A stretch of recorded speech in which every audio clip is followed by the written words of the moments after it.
Okay, let's get started. Today we're going to talk about genre-based approaches to second language writing. So, how many of you enjoy this topic?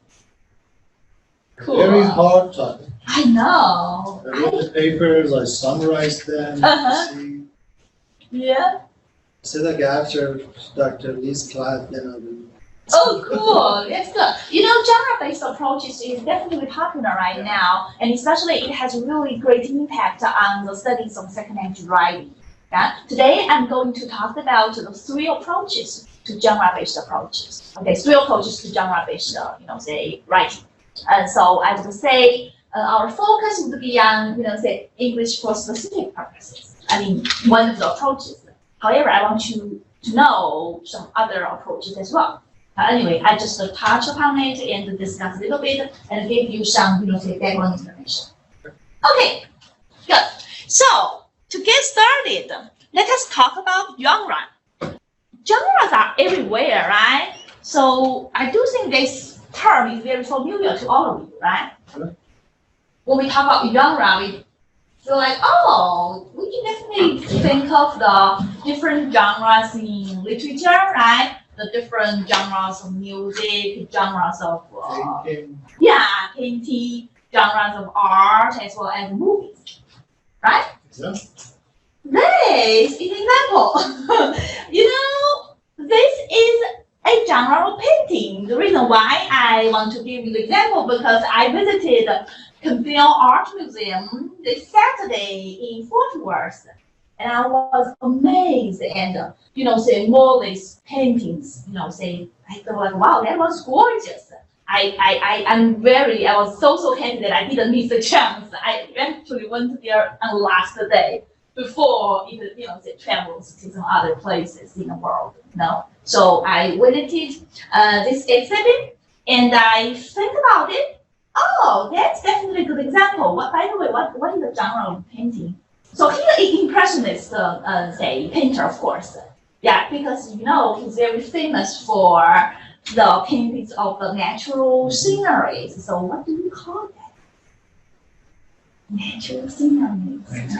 Landscape. Wonderful. That's right. So this is one genre that is called landscape painting, right? And for some of you who are say familiar with this say field, I feel like. We can, of course, discuss more about other genres like the portrait, right? Like the, say, still life, the still life, painting. Maybe the painting about the religious themes or history, right? I mean, those are different genres. Look, what defines these genres? What can define a certain genre? The features. The features, very good. What kind of features? The features in structure. Colors, details. The colors, details, that's right. The features in, for example, the style, maybe, right? Exactly. You can call it style. Themes.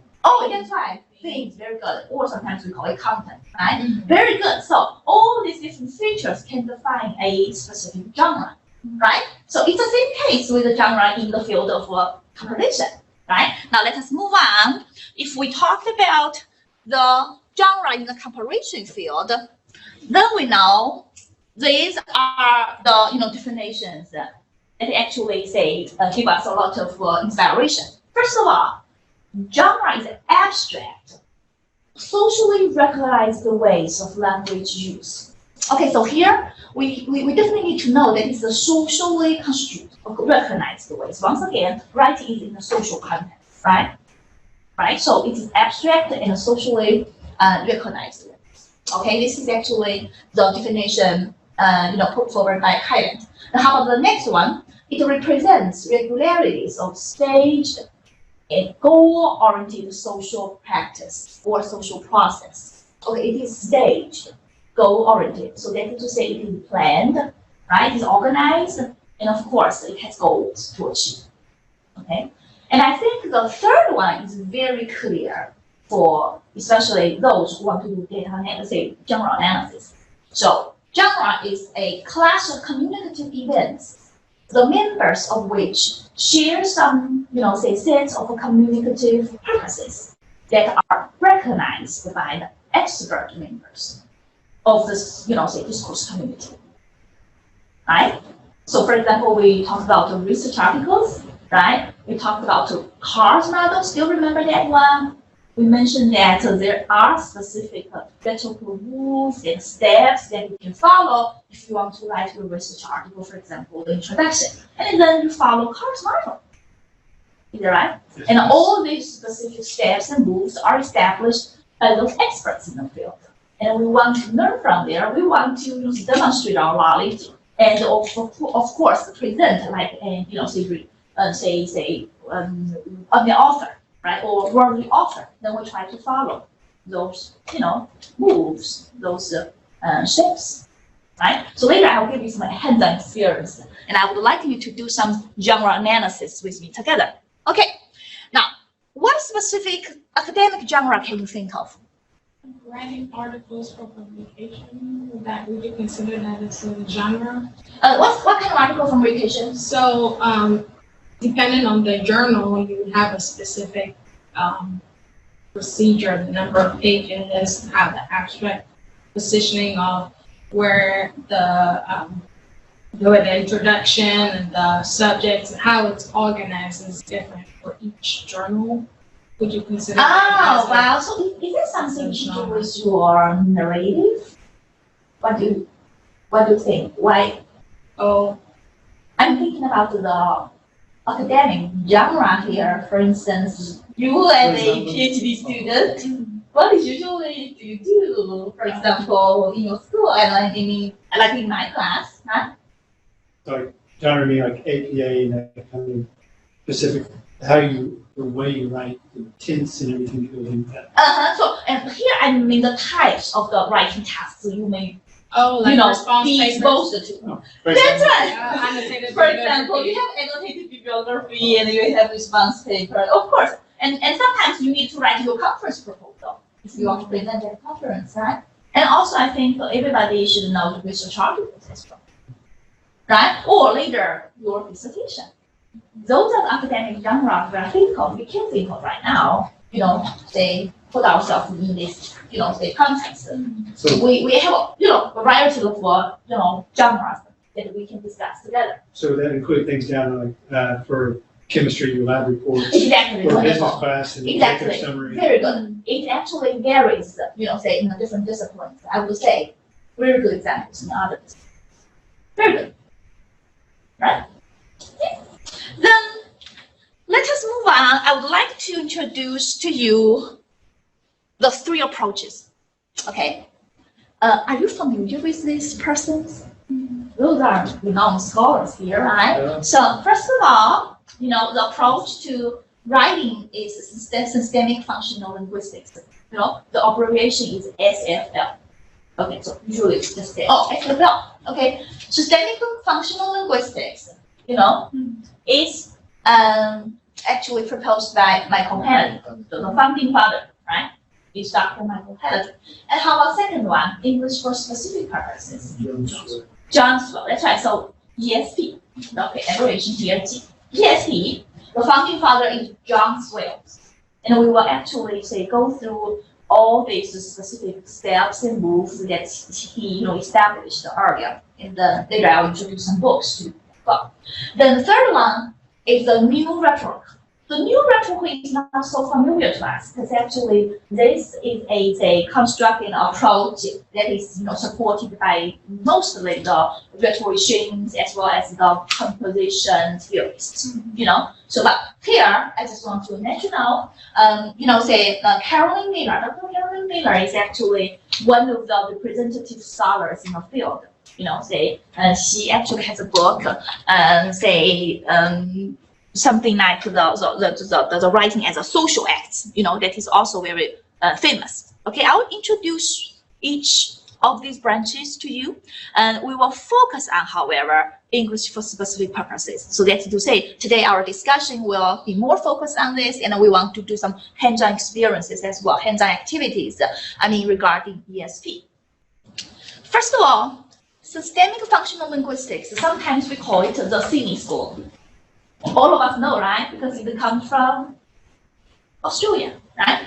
The basic goal for this approach is to analyze or explicate the textual features associated with the field, color, and mode. By the way, how many of you actually learned this before in your linguistics class? If some of you, are trained abroad, then you might be familiar with. I've never heard of city school. Okay, because for example, For me, I've heard of SFL from social semiotics. that's right. And mode and using different things like text, visual images, Exactly. things like that to make meaning. That's right. So that's where I know SFL. Good. That's it. Yeah, it has a lot of impact on the semiotics as well. Very good. Yeah. But really, I've never heard of that. Okay. I think because when studying it, it was kind of new for me. I see. Okay, good. Anyway, no problem. Here, I'll go through some basic logic here then. So I know in some countries, for example, in China, usually the linguistics majors learn something about SFL because it is actually influential, say in some, say certain decades, I should say, especially, in the area, for example, in Australia. And we actually put this as a say important topic as well if we talk about different approaches to linguistics. And SFL should be something that you cannot ignore. So here I will introduce two important pieces of knowledge here. The first one is this basic knowledge field, tenor, and mode. Okay, so actually if we talk about SFL, we talk about function as well. So that is to say, when we talk about field, that is actually related to the ideational function. Okay, I'll show you what does it mean, okay? Then how about tenor? Tenor is actually associated with the interpersonal functions. And also language, we can have a textual function, of course, right? That is called, say the mode. And when if we deal with mode, and then we talk about a lot about the textual functions, right? So let's take a look at field. Of course, when we discuss the field, we may know, okay, some of the field might be like everyday and concrete fields, right? You definitely have certain topics every day, right? We talk about what? For example, our field, associated with our daily life. Grocery shopping. That's right. That's right. Grocery shopping. Good example. Very good. Everybody do this, right? Everybody does this every day, or say very frequently. How about the second one? You can be a little bit specialized fields, right? Not daily life. Say specialized topics. For example, if we talk about different genres of music, right? Or a little bit, specialized. But anyway, not really just, say those who can only be discussed by those special expertise. But as a person who has expertise, but still, it is a little bit specialized, right? Now, how about the next field that is highly technical and abstract field? Usually, something like, certain, high-tech disciplines, for example, right? And then we are not sure that we know a lot of knowledge there, and that is highly, say technical and abstract field, right? So that is to say, we have different fields, right? For us, when we write, think about the field first. Then how about the second one, the teller? Once again, teller is something to do with your interpersonal function. So you interact with others, right? So it can be, say informal in the familiar relationship between the speaker and the listener, or between the reader and writer, right? Once again, if we talk about the say grocery shopping, right? And then we know this specific say relationship can be say my children and me, and then we talk about what say they want to say eat this weekend, or say they want to eat this week, and then we purchase that.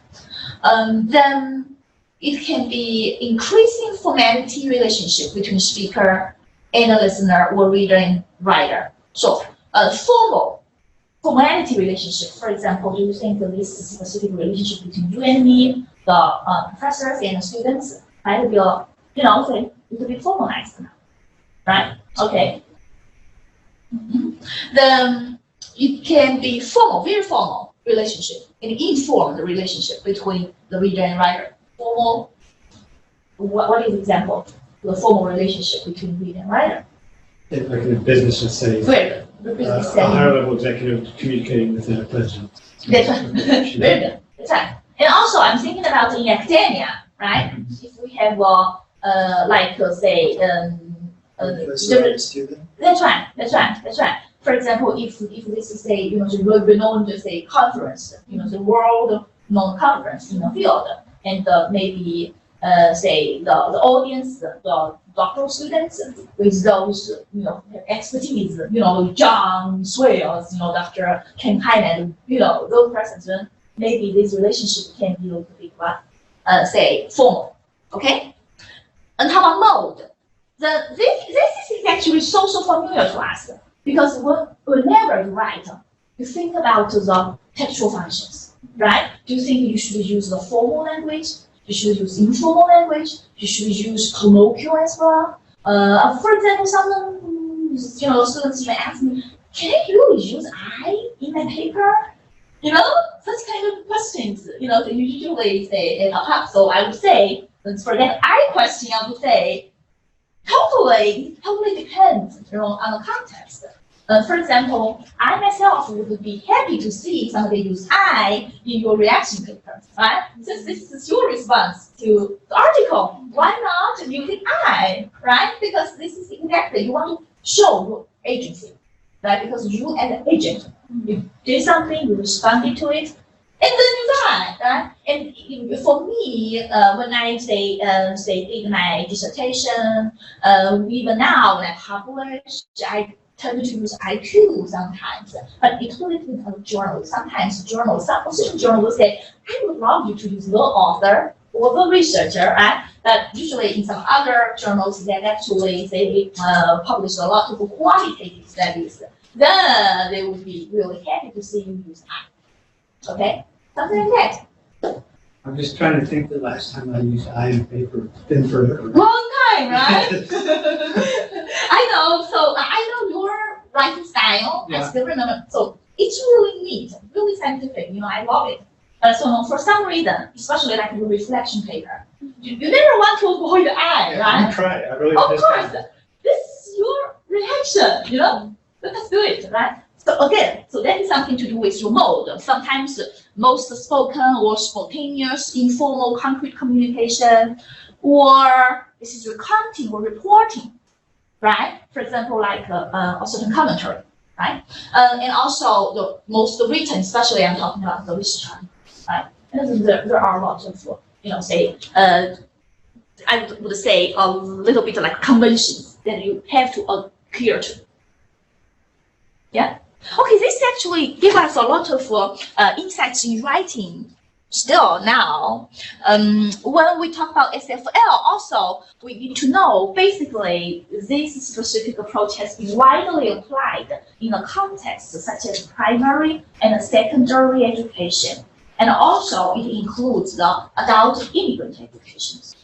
Okay, when this approach got very popular, and they give us the chance to know better about the elementary genres. So here we why we call it elementary genres because these specific genres can help us, build even more complicated genres. Does it make sense? So for example, here those fundamental ones, these elemental ones can include the discussions, procedures, narratives, and reports. Right? If you take a look at the textbook. And I think we have a good example here on page 202.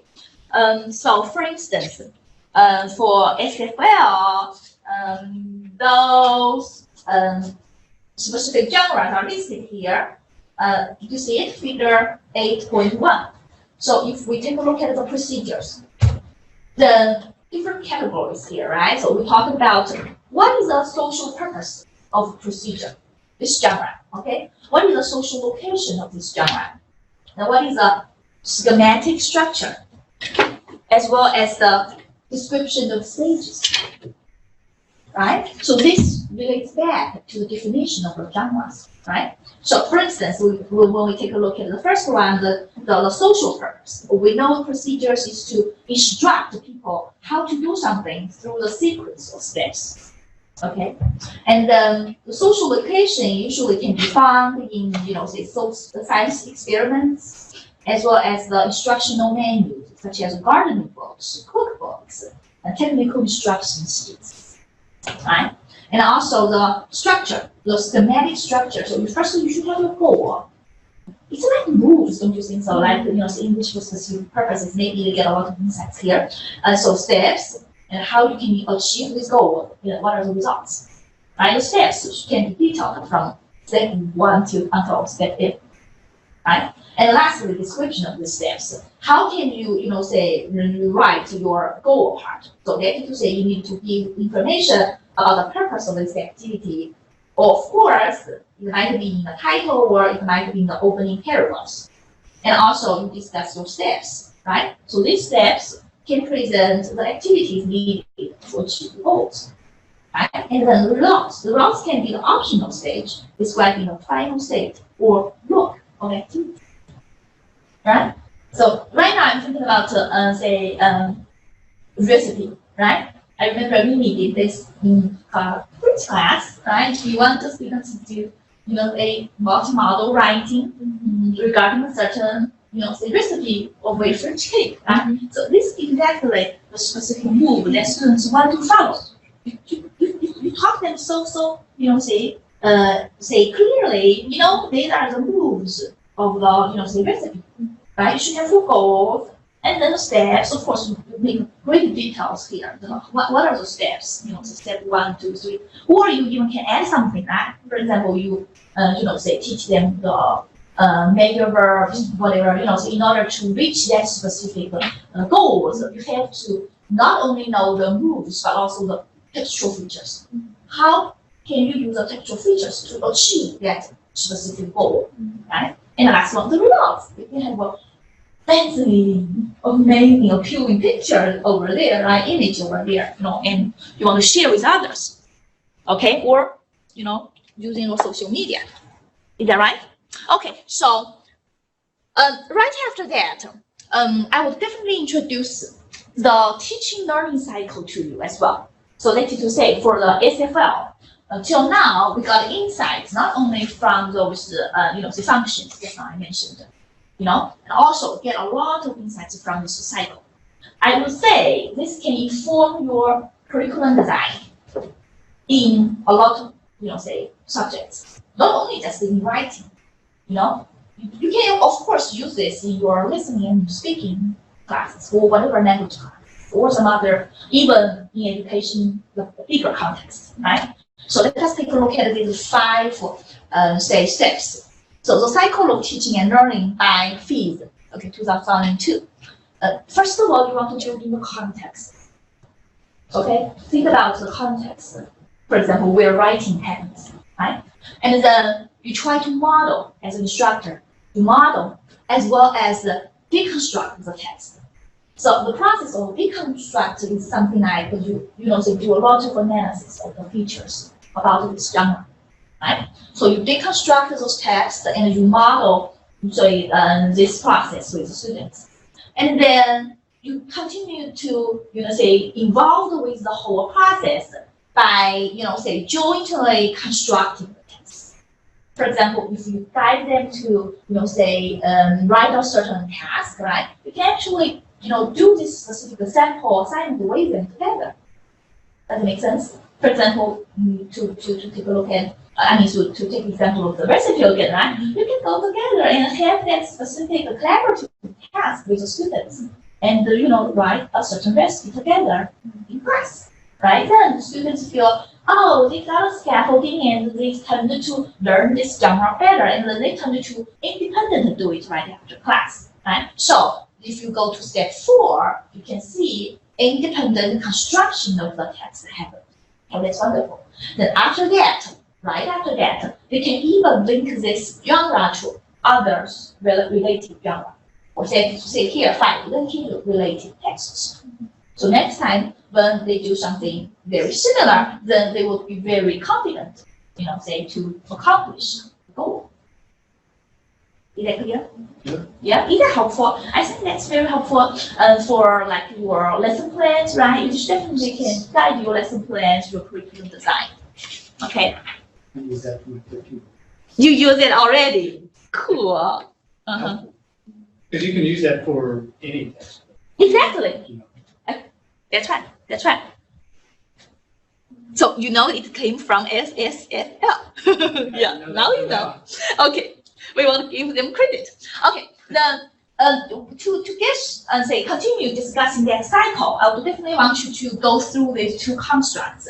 Those two constructs are actually not so unfamiliar to you, right? You discuss it maybe in your say maybe second language acquisition class, right? So we talk about ZPD, all that circle is actually informed by Vygotsky's work, right? He actually proposed ZPD, zone proximal development here. So that is to say, there is a distance, right? There is a distance between the actual development level, say, as determined by the independent, say, problem solving, as well as the level of the potential development, as determined through problem solving under adults, or say the collaboration with more say experienced or capable peers.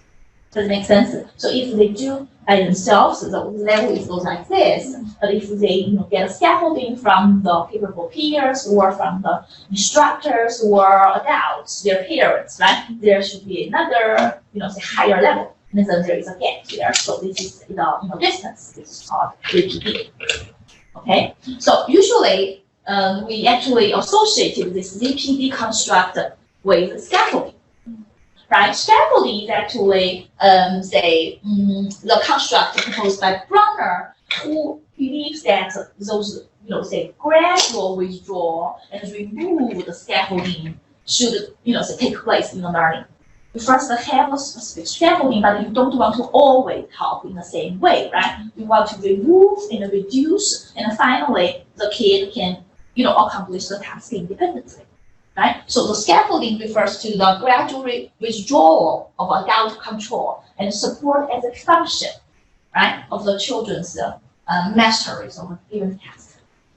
Usually, we would say it actually originates from the interaction, the studies on the interactions between the children and the adults. But later, we feel that can be a good construct for even the collaborative writing in the classroom. The collaborative writing, say that can occur among peers, right? Okay, so my actually work largely draws on these, constructs, the ZPD as well as scaffolding and some other social cultural theory, the constructs in social cultural theories. Okay, if you like social cultural theory, I would be happy to discuss with you more, okay, after class. That reminds me a little of, I think it was crashing or someone. Very similar. Very similar, yeah, but the perspective is different, because when we talk about the crashing theory, I do think that he really focused on the individual work. But here we talked about the ZPD and scaffolding, we really draw much attention to the social context and the social interaction. Does it make sense? That is very similar, because when we talk about crashings and I+1, then we feel like the input is important, right? The input is so important. We want to really kind of like say argue the importance of a specific, say artifacts, which can serve as a scaffolding. But here we focus more on the social, say persons, right? The teachers, the experts, who schedule the process for learners. Does that make sense? Yes. Okay. Thank you for pointing out that. It's really good. So of course there are some similarities. Okay, but different focus here. Then join on the cycle, teaching learning cycle, and then here comes another one. Once again, Fries proposed this collaboration, say the teacher-learner collaboration. The figure shows it quite well. Trying to let you know that the left side, the discussion of scaffolding, and the right side, say discuss the ZPD. Right, so we kind of like to discuss this in parallel, so very similar, right? So for instance, when we talked about scaffolding, we know the learners begin at the, say elementary level, of course, there is the entry level, right? And you, as instructor, of course, gave them a lot of guidance and a lot of, right, with a considerable contribution here to their learning, right? Then gradually, you reduce your involvement a little bit, right? Because you want them to, say, learn more independently. So here comes the reduce the teacher involvement, increase the learner independence, right? And lastly, the third one, you can see the independent learner performance, right? And very similarly, the learning process goes like the students have the existing competence, okay? And then right after week B, and then you can see they can have a potential performance. Yeah. Okay, so you can visualize the process, the progress with your students. Okay, again, I think this teacher-learner collaboration can help you, say, design your, lessons, okay, and also, say, informs your curriculum design. Okay, usually, this kind of, say, constants are discussed in, some other courses as well, such as curriculum design, the TESOL methods, something like that. Any questions? Okay, you're fine. You're good at it because actually you use it. You apply this knowledge a lot, right? So in your own lessons, in your own classes. Now let's talk about ESP. This is actually my favorite part. Till now, I actually say kind of like do a lot of say analysis.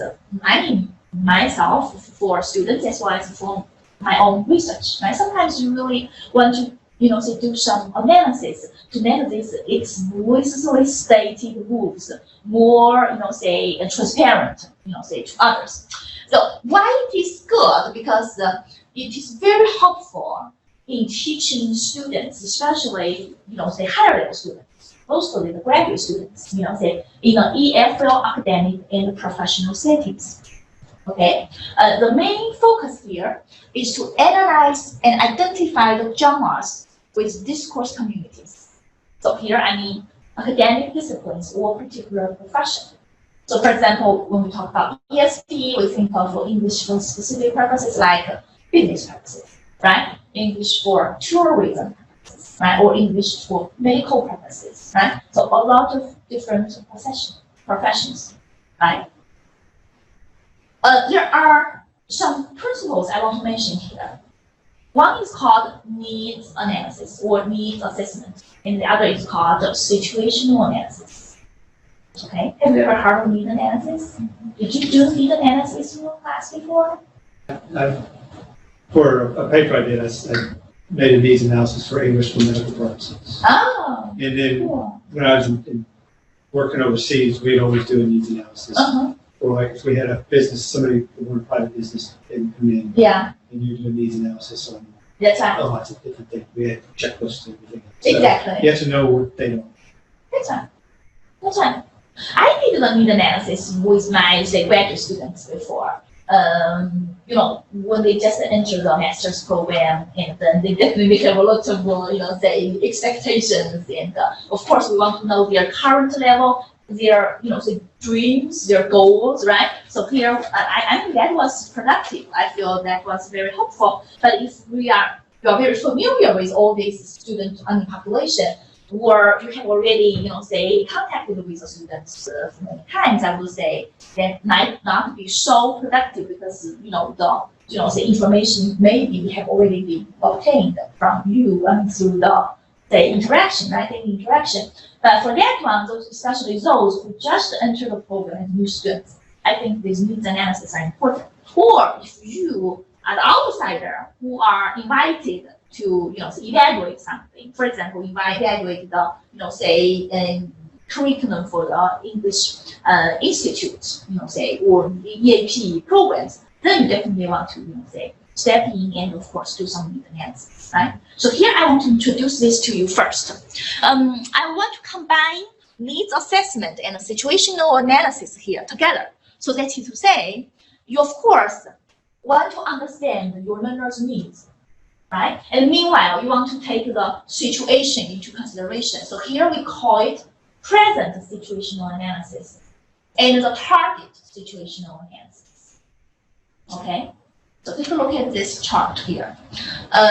We have the green column and the orange column here, right?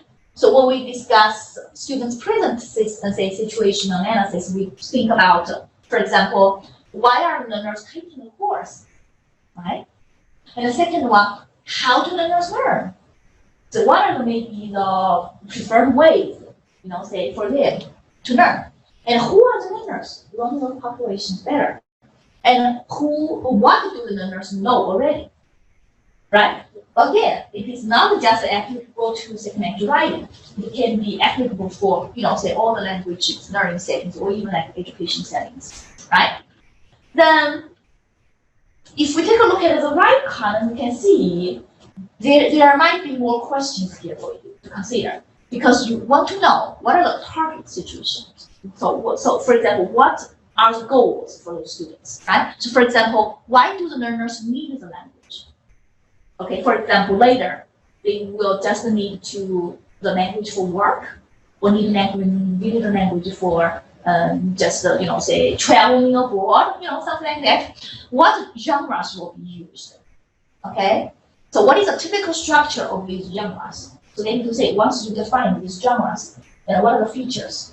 To analyze these features so that you can teach them and you can explore with them together those different genres. And also, what will the content areas? Okay, so how can this say related to the contents and the themes? Who will be the learner use? Who will be the learner use the language with native speakers or with some other non-native speakers, whatever. And where will the learner use the language? Where? Okay, this is notation context, right? So I have one question for you. Think about the methodology. What are the instruments or the methods you can use in order to collect all this data? What methods can you use if you are given a task to do the situation analysis? You could do a pre-test. Let's say you're teaching hotel English. Oh, yeah. And you could do a pre-test. You're just seeing, do they know the common phrases that we used? Or responses would be better. Yeah. So how would you respond to this situation? Yes. Yes. And you could do it written or verbal, probably both. Good. Written or would say oral. Both are good. Yeah. That's right. Very good. So you can do some tests in order to, test their, say proficiency here, or their familiarity with the topics. Very good. Any other? I think there are lots of instruments you can use. You could ask the manager what do they need. Exactly. This is so good. I love you say that you pointed out to the importance of these say extra groups, right? Like managers, right? I'm thinking about yeah, that's right. Exactly. I'm thinking about so if we talk about this specific group, I'm even thinking about like the professors in that discipline, right? Because when I try to teach, for example, English for medical purposes, right? So I do not know much about that field. Then I definitely want to interview or at least get some insights from the say professors in those disciplines.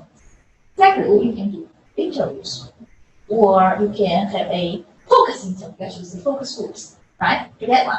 Would that also? You can do observations too. Yeah, you said observation as well as interview, right? You mentioned that's right. Interview whom? Yeah, also with the students. That's right. You can interview students, of course, right? You can have semi-structured interviews. You have some protocol, right? And then from those answers, you definitely can get a lot of say good response there, right? Very good. So you mentioned about the observation. So you want to go do teacher observations, watch what they do in the classroom. I see. Good. So you want to go to the classroom and do the observations. There you go. Corporate. That's right. In corporate what? Corporate. Corpus. Corpus analysis. Yeah, You mean So inventory? So if you were the target students were graduate students. I see. in a certain field that maybe you weren't a specialist in. You could look at the corpus and see what Good, languages you- exactly. Because you might not Very be the specialist in that, in everything you teach. good. Exactly, very good. I love that. And especially you can even do the comparison, right? Very good. Wonderful. By the way, don't you think you can also collect their samples, right? Especially in the very beginning, right? And you collect some samples. And then you can see what analyze it, and then maybe you should say, oh, those are the weak points. I definitely need to work on, with this person. Yeah, right? That would be helpful too. Like student reflections. The student reflections about their learning experience, right? Or their own narratives. Very good. See? So at least we know that when we say do the needs analysis, we should focus on, say answering these questions, right? These questions give us some, say good starting points. Okay, good. Let us move on. For me, I would say, as a graduate student, you definitely want to know, say, your needs, right? Later you want to publish, right? Later you want to at least finish your complete, I should say, academic genre successfully in your coursework.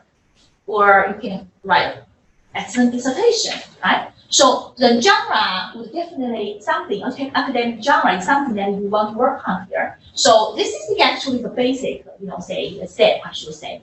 Most of you have already read this book, I believe, but for some of you who are new in this area, you check that book, that is called Academic Writing for Graduate Students. To be honest, this book is actually written basically for the public speakers in the past. Then later, a lot of instructors feel like, oh, they definitely can benefit our native speakers as well. Then it becomes more popular among the native speaker, like English native learners. But I would say it would definitely, it won't hurt for you to take a look at it if you are a native speaker, right?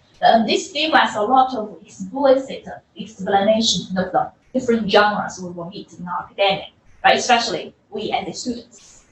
Okay, so for example, it explicitly introduces academic genres such as problem solution, data commentary, to help graduate students master the discourse conventions. So because the reason why I introduce this book, because when I assign the students tasks such as reflection papers or summary and response papers, there are a few who struggle, so I feel maybe this is necessary for them to take a look, that those are totally different from creative writing.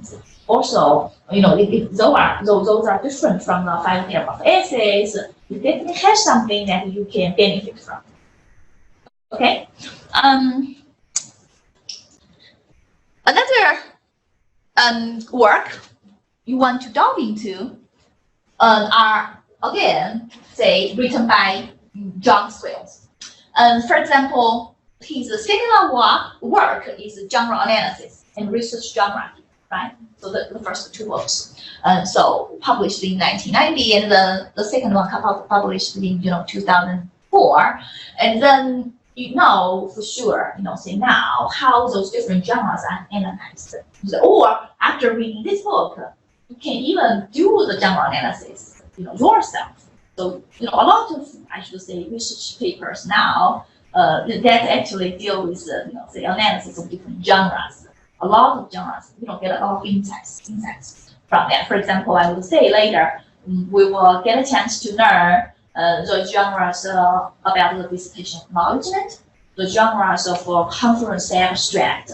A lot of different tiny genres, researchers follow the route and do the genre analysis. Okay, and more recently, this telling a research story about writing a literature review also was introduced to the students. I introduced this to students, especially when they need to write the literature review as their final project. Like in this class, I would like you to do research proposal, right? But in my previous course, I have students to do, for example, they can choose, they have options. They can choose to, do a research proposal or even conduct a research study, do the research report, or you can just, say, do the literature review. And then I know, still some students struggled.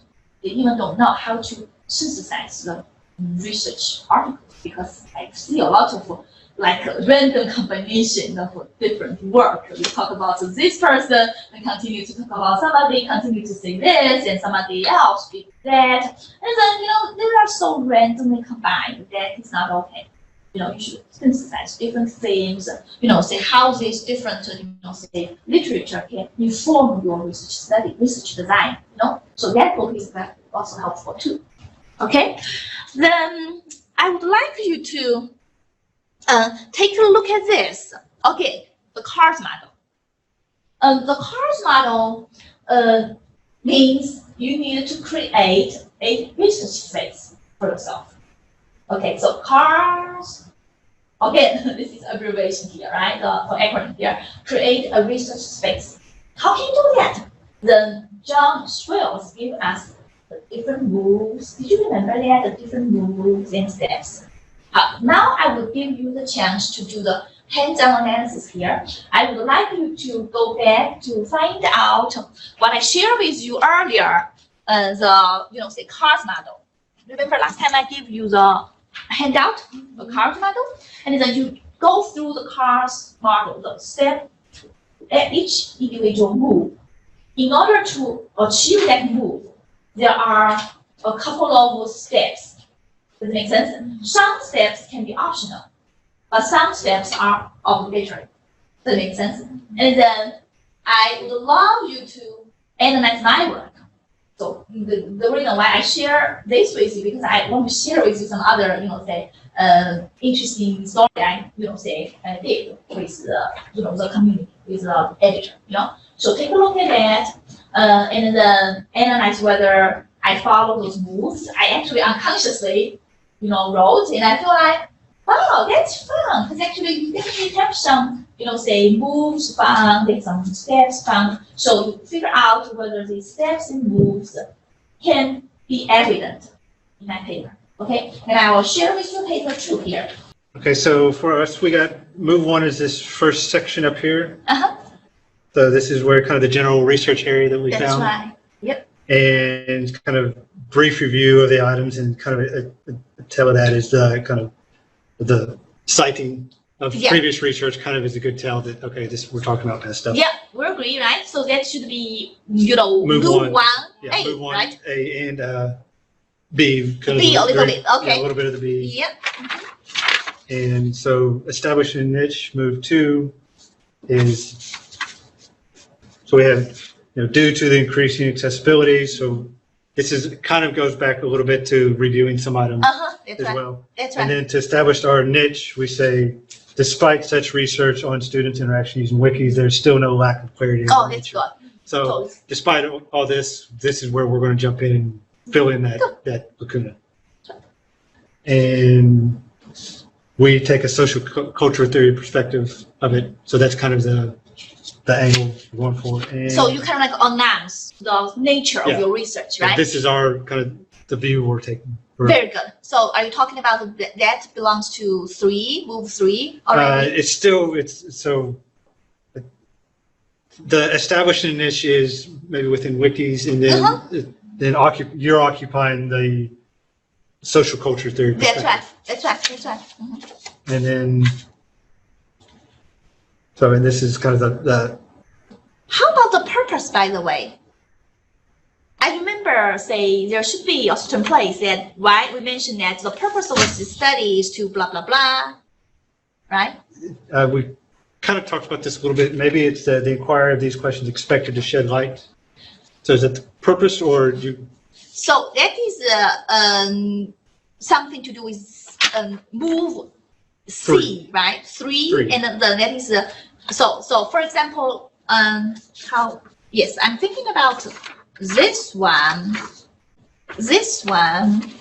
for me, don't you think this one, for me, don't you think that is move 3A? Because the purpose is to do this, right? Do you know what I mean? So can you please write down that for me in there?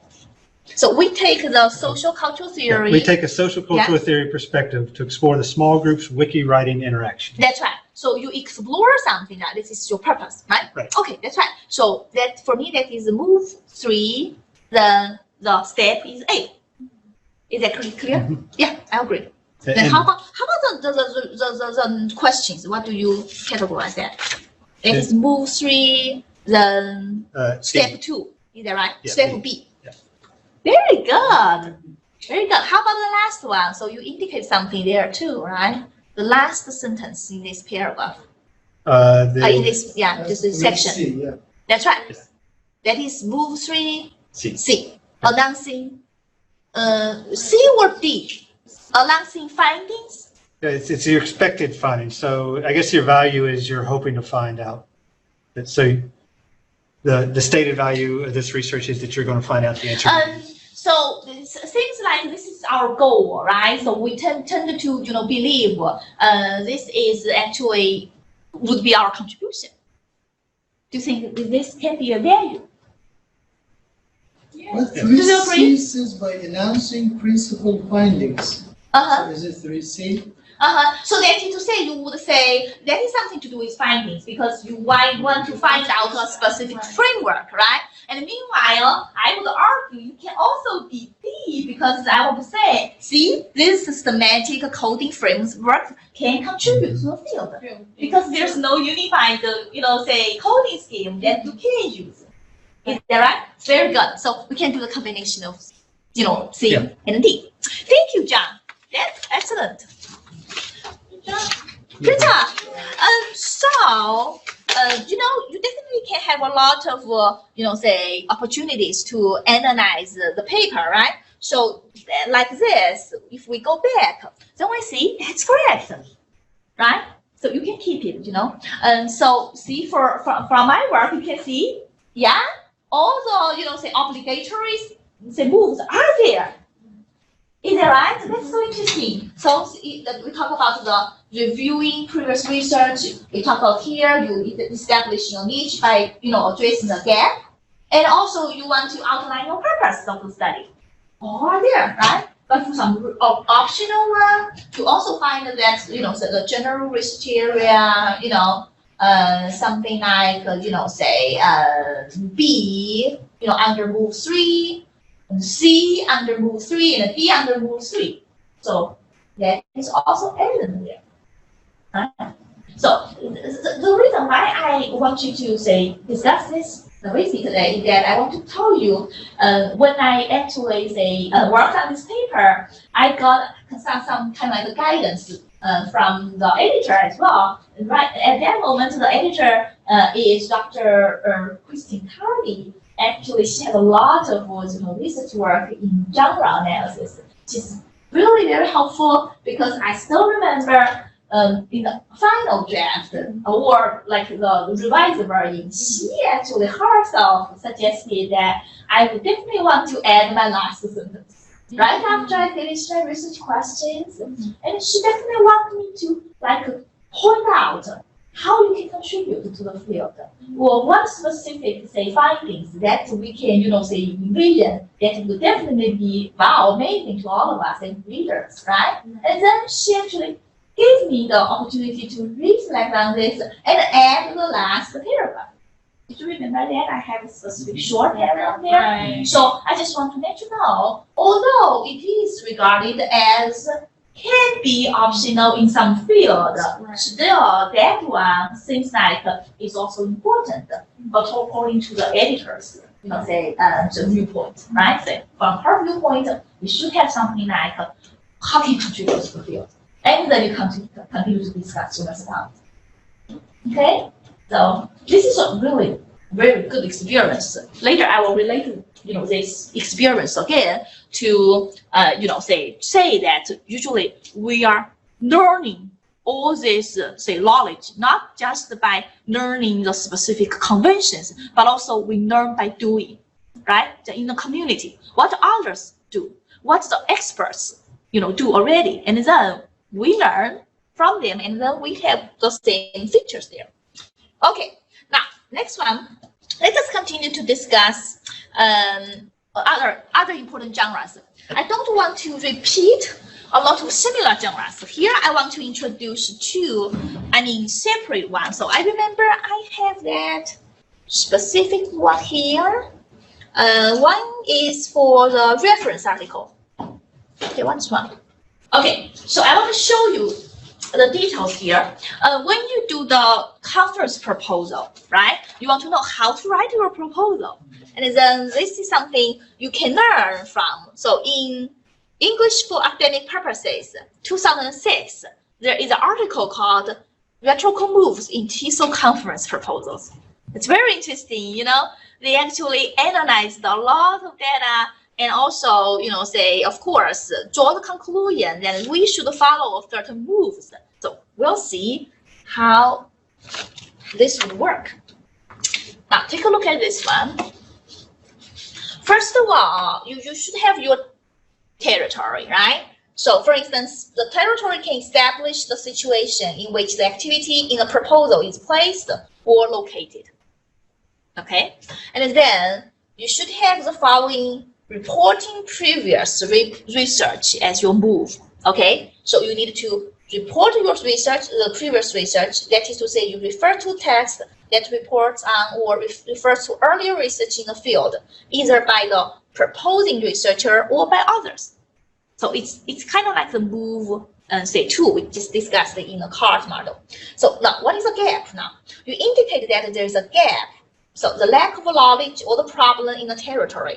The move serves to explain the motivation of your study. So very similar again, right? Then after that, what is your goal?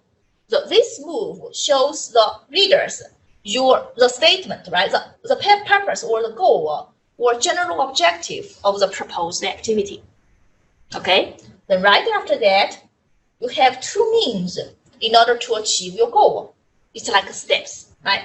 Means one indicates the methods, procedures, plans of action, and tasks that the proposal specifies as leading to the goal.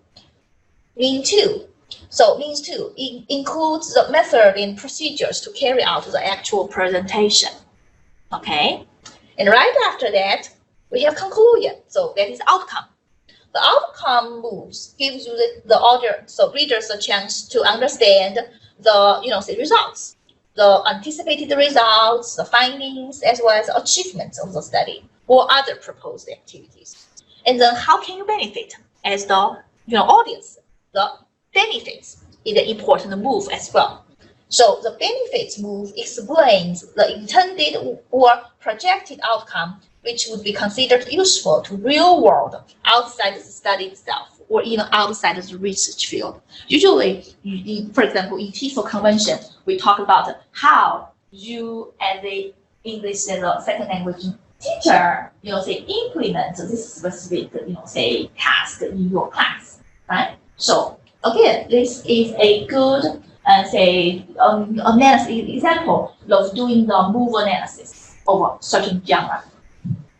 Is that clear? I think that would be helpful for you, you know, say, when later if you need to write your conference proposal, right? That's right. If this kind of will guide you.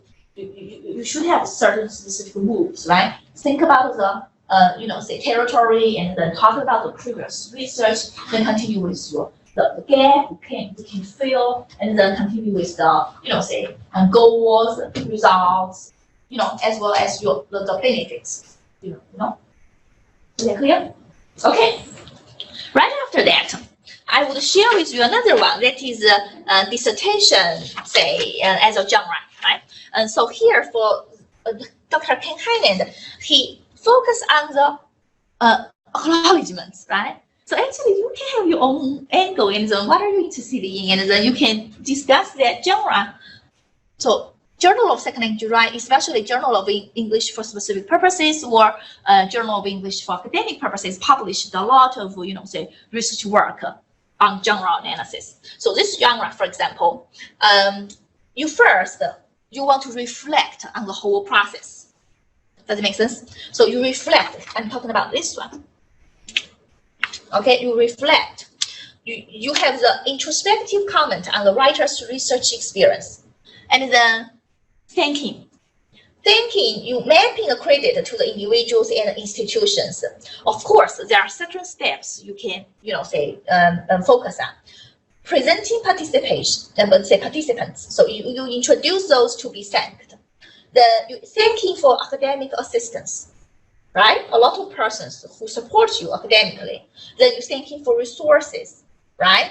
Thanks for someone who, so provide maybe, say, help you code your data or something, data analysis, say technical work, financial support, so on and so forth. And also you can thank for your moral support. For example, your support from your cohort members, right?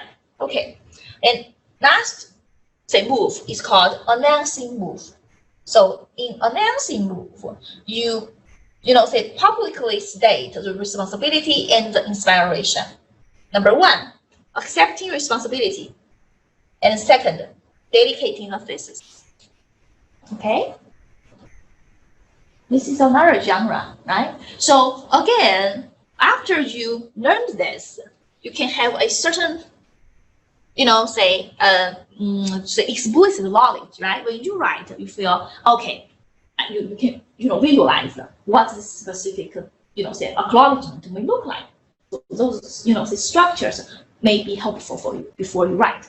Is that right? But once again, remember, this is not the rigid template that you must follow. So we never want the students to stifle your own creativity, right? When you write this, but this gives you like the specific explicit knowledge, right? At least basically those specific features or these specific moves can be, say considered in your writing. Okay? Any questions so far? Okay, we're good. Now, the next one, the last one I should say, for today's is the last approach. Once again, I don't want to focus more on this because this is actually a rhetorical approach that is more supported by the composition theorists. It seems like it has less impact on the studies of second-language writing. But again, here I want to introduce this to you because some knowledge is actually still insightful. Remember, this approach has already been applied in the university and profession settings. Okay, especially for profession settings. Later, I'll show you an example, like writing for publication, this profession. Okay, the focus again here is not on the specific features or the text. Rather, it focuses on the situational context in which genre occur, okay, or the actions or social purposes that genres can fulfill. Okay, so for instance, they use the ethnographic methods, okay, to analyze the texts, offering the thick descriptions of the academic and professional contexts surrounding the genres and also the actions that texts perform. Once again, I mentioned that an important work, Miller's Genre as Social Action, shows us that, say we focus on, so this approach focuses on the context or situational, say, and context in which genre can occur. They use the techniques, let's say some techniques such as observation, participant observation, interviews, and the document connection. Okay, the essence is here. They believe, again, this is a the social constructive process, right? So they believe that genre knowledge and its use in social context is not explicitly taught.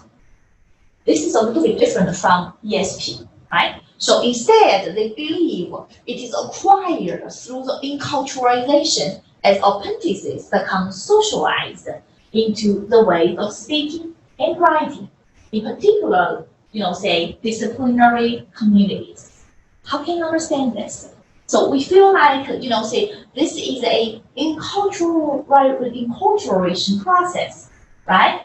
You, in the very beginning, work as an apprentice, and then gradually get a lot of scaffolding, and you can be socialized, say into this the ways, and then you become a member of this community. So I would say this definitely get a lot of insights from one theory that is called situated learning. Have you ever heard of Love in Avengers situated learning? Situated learning, I actually love this because they believe usually in the learning process, you we as the experts or we as the instructor, we try to engage the students in the whole process. They can move from the legitimate peripheral participation to the full participation. How can you understand this? Let us take writing for publication as an example. Okay, so you as a doctoral student, for example, you didn't publish at all, right? So from this approach, you didn't need to really focus on the specific, explicit instruction. So they need to say, I, as an instructor or expert, didn't teach you specific conventions or explicit, give you explicit teaching on how to publish. Instead, I guide you, I mentor you throughout the process. For example, I guide you, first of all, read the research articles, and maybe definitely you yourself do some, analysis, like ESP, right? You can do your, genre analysis yourself. I didn't teach you in a classroom how you did that. That makes sense? And then you did that, and then you continue to come back and learn together with me. For instance, if you have your draft, then I continue to collaborate with you, revise your draft, and we will compare the draft with the expectations of a certain journal, right? And the journal article, journal's expectations, and then we work on the whole process until we submit the paper, right? Then right after you submit a paper, this specific community becomes broader. In the past, you just interact with your supervisors or your, advisors, right? And then later, it becomes a community, becomes a discourse community here, becomes not only you, your supervisor, your advisor, but also the reviewers, outside reviewers, the external reviewers, as well as the editors. And this is a whole learning process, because right after that, you got, at least two or three, external reviewers' comments, right? And right after that, you negotiate with these experts. You negotiate with the editors, right? And then they help you finally to have a qualified paper that can be published. Does it make sense? So in the whole process, you can see that you try to become a member in the very beginning. So we call it legitimate peripheral participation. Peripheral means that you are on the ring. If this is a circle, and you are just on the ring, and then finally, gradually, you become a central member of that circle.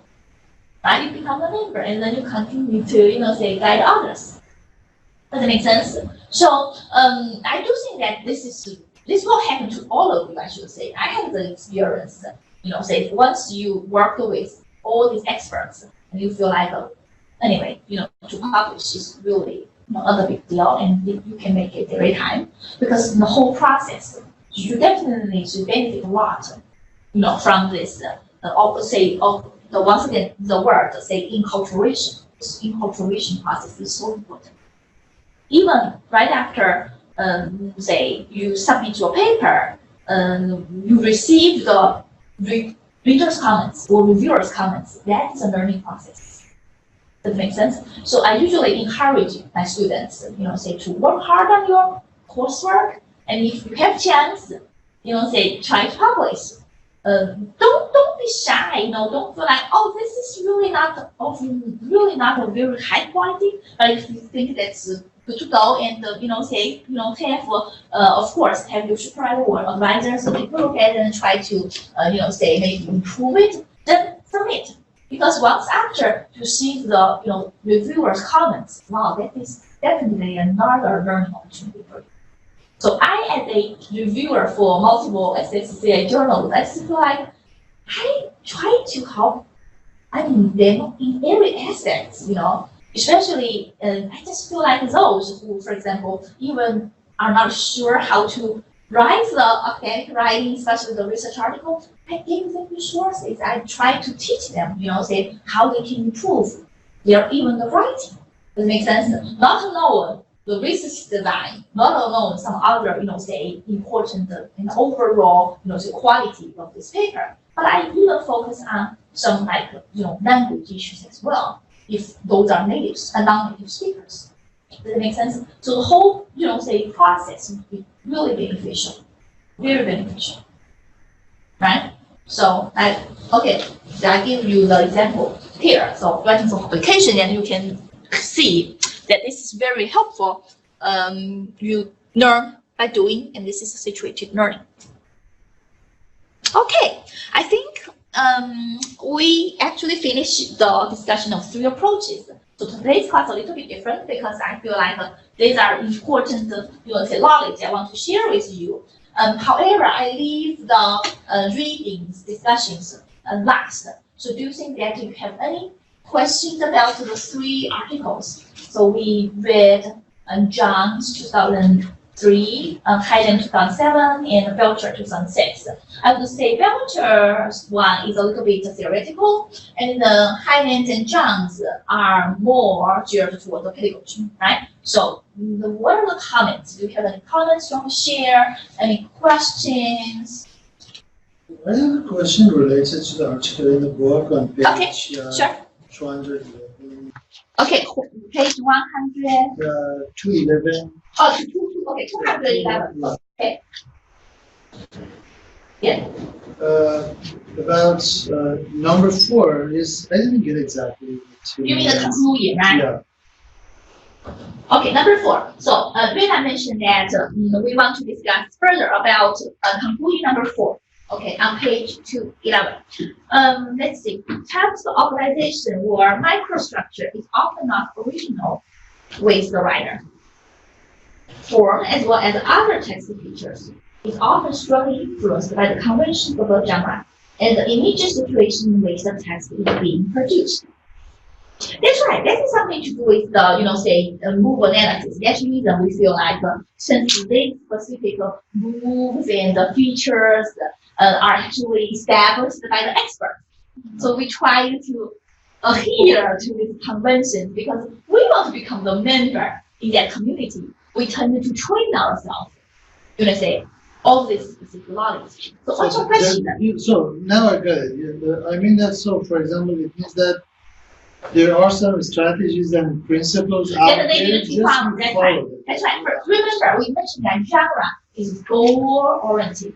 It's staged process because that is not like original with the writer. Because actually, in the very beginning, like a writer, for example, if you write creative writing, right? You just write a creative paper, and then you really follow anything, and you really have to imagination for. Don't you think so? But for this kind of, for example, research articles, right? And I agree. Don't you think so? The text organization is not original. Is that right? Yeah, that makes sense. Okay. Thank you. Thank you. Good question. So, see, you guys really read it carefully, huh? Very good. Any other comments? This is really a good topic I want you to delve into in the future if you love segment writing. Because actually, if you do research in segment writing, you never, say avoid this topic. Every time, even when you teach, and you think about how you can use the genre values to inform your teaching. It's funny because last week I was reading this article by a PhD student in Florida or Georgia. She does genre analysis, but in FL writing, and she tested her advanced French students using genre analysis, gave them an article, a argumentative article as a model, gave them a few examples, and then had them write their own. And I was like, oh, this is kind of in line with what we're discussing. That's right. And had them pick out, because it was an argumentative paper article, had them look at the French words coming to mind. The main thing, and then the supporting arguments. Okay, that's right. And have them highlight those in the paper. Yeah. So when they write theirs, thesis. Yeah, that's the word I said. That's right. So if say you want to say they actually give the students opportunity to be more aware of these say rhetorical moves, right? By just doing it themselves. Right. That's interesting. Like what we just did in class, highlighting the moves, but this time because it's an argumentative paper, highlighting where the main argument is and what example 1, example 2, example 3, and then have them use the same formats to create their own. She gave them multiple topics to argue about.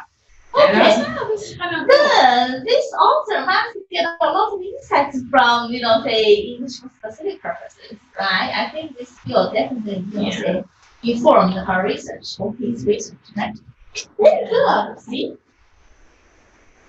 kind of want to do that. I don't think my students are at that level yet. Yeah, maybe. We're like, I know usually, I know, say, a lot of graduate students, they got a chance to work on it. And we will be reading another article written by, say, Dr. Chang, An Chang.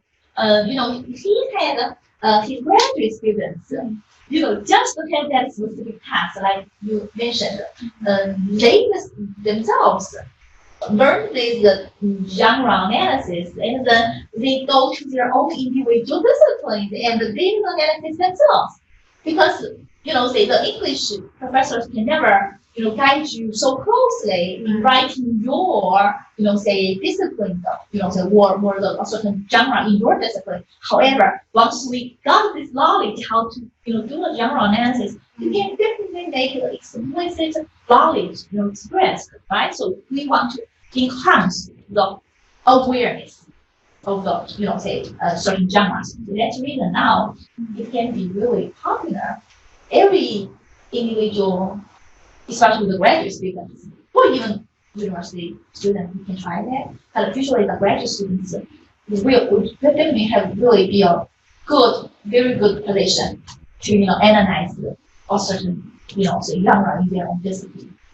Okay, so last thing I want to mention, we will be, say, discussing, say, completing the, say, online discussion tool this week, and then we will say, submit our first reaction paper, right? So I will have the assignment sheet ready sometime this week. Then I will post it, say, on our discussion, say, I would say on our website, and then you can take a look, and of course, you can start drafting the paper. And again, so this is not a response to a certain article. Instead, you pick up a theme, right? We discuss different themes, different topics each individual week, and think about what interests you most, or what you can link better to your own, say, teaching career, and then you respond to that thing. Is that clear? Another thing that I would definitely want you to discuss with your, cooperating students, right? Remember, we will have the workshop reading activities. I know we will have a mini group, say, very soon, right? So I would love you to, say, discuss with your, say, collaborator, and then you guys come up with a certain fresh things, come up with a certain, say, workshop. For example, are you interested in doing which one? Maybe genre-based instruction, if you like, right? For example, just give you example. Then you need to work further for you to even, read more. For example, our textbook, Dr. Dana Ferris, actually in her, say, book, she definitely mentioned this as well. So you can definitely, again, this is a hands-on activity. So workshop is related to say we put ourselves as instructors, how we can use this knowledge in our, say, practice, right? So that is really helpful if you can discuss earlier, and then I would allow you to, say, kind of like discuss with me before you, say, further work on that, right? And then I will email you guys, and then we'll plan possibly 2 weeks ahead. So do we both have to agree on the same, even if we're not teaching similar courses? Since this is a collaborative work, I would say your topic should be the same. That makes sense? I do not want you to, for example, like you give a workshop on, structure, for example, genre-based instruction, and another student gives a say, for example, workshop on reading, writing connection. I don't think that we can make it because, we do not have enough, say, class time and I feel that it would be great if we focus on in the vacant. Yeah, that's great and make it perfect. And then all of us can, say, use that specific strategy to learn, right? So, like, will we submit like a PowerPoint, or how will we present that? I would definitely want you guys to have the PowerPoint ready and then come here and then you do like I do usually. So they need to say, you guide the discussion, you give us the handout sheet, we work on something, you know what I mean? Right. I would encourage our online students, by the way, the online students also join in.